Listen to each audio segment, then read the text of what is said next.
আমরা আজ চলে এসেছি অ্যালিপ্পি। আর আজকের দিনটা আমরা থাকবো হাউসবোটে উঠে হাউসবোটের ছাদ থেকে দেখে নেব চারিদিকের সৌন্দর্য।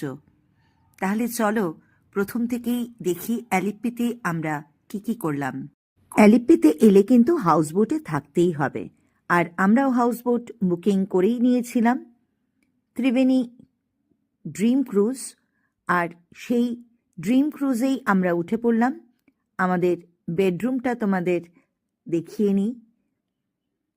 দুটো জানলা রয়েছে, যে জানলা দিয়ে বাইরের দৃশ্য দেখা যায়, আর খুব সুন্দর করে ঘরটা সাজানো ছিল। চারিদিকে গোলাপ আর বেলফুলের গন্ধ ছড়িয়ে পড়েছে। দরজা খুললেই ব্যালকনি, আর ব্যালকনির বাইরে চোখ রাখলেই সুন্দর দৃশ্য। হাউসবোটে উঠতেই আমাদের ওয়েলকাম ড্রিঙ্কস সার্ভ করে দেওয়া হলো, একেবারে ফ্রেশ কোকোনাট ওয়াটার। আর সেই ডাবের জল খেতে খেতে বাইরের দৃশ্য দেখতে কার না ভালো লাগে।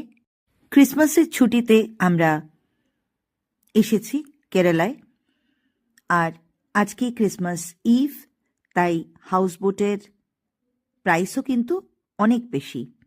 আমাদের হাউসবোট বুকিং করতে লেগেছে 18,000 ফর 1 নাইট, কিন্তু জেনারেলি 1 বেডরুম হাউসবোট 10,000 টাকার মধ্যেই পাওয়া যায়। 2 বেডরুম হাউসবোট 13,000 টাকা, আর 3 বেডরুম হাউসবোট 17,000 টাকা। এটাই মোটামুটি রেট। এই ক্রিসমাস টাইম বা ইয়ার এন্ডিং ছেড়ে অন্য সময় বুকিং করলে কিন্তু অনেক কমেতেই বুকিং করা যেতে পারে। সময় অনুযায়ী এই হাউসবোটের রেট ওঠানামা করে, তাই একটু অফ টাইমে এলে কিন্তু অনেক কমেতেই হাউসবোটে থাকার মজা নেওয়া যাবে। আমরা একটু সেটেল ডাউন করতেই আমাদের হাউসবোট কিন্তু ছেড়ে দিল। আমাদের ক্যাপ্টেনের নাম মিস্টার দাস, আর তিনি আমাদের হাউসবোট ছেড়ে দিলেন। আমরা চললাম ব্যাকওয়াটারে অ্যালিপ্পি চলে এসেছি আর উঠে পড়েছি হাউসবোটে। আমাদের হাউসবোট ছেড়েও দিয়েছে। অপূর্ব সব দৃশ্য দেখতে পাচ্ছি।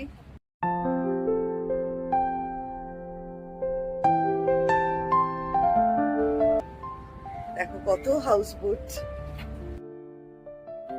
কিছু কিছু হাউসবোট বড্ড দৃষ্টিকটু, বিশাল আওয়াজ করে পাশ দিয়ে বেরিয়ে যাচ্ছে, জোরে একটা ঝাঁকুনি দিয়ে যাচ্ছে, দুলে উঠছে আমাদের হাউসবোট।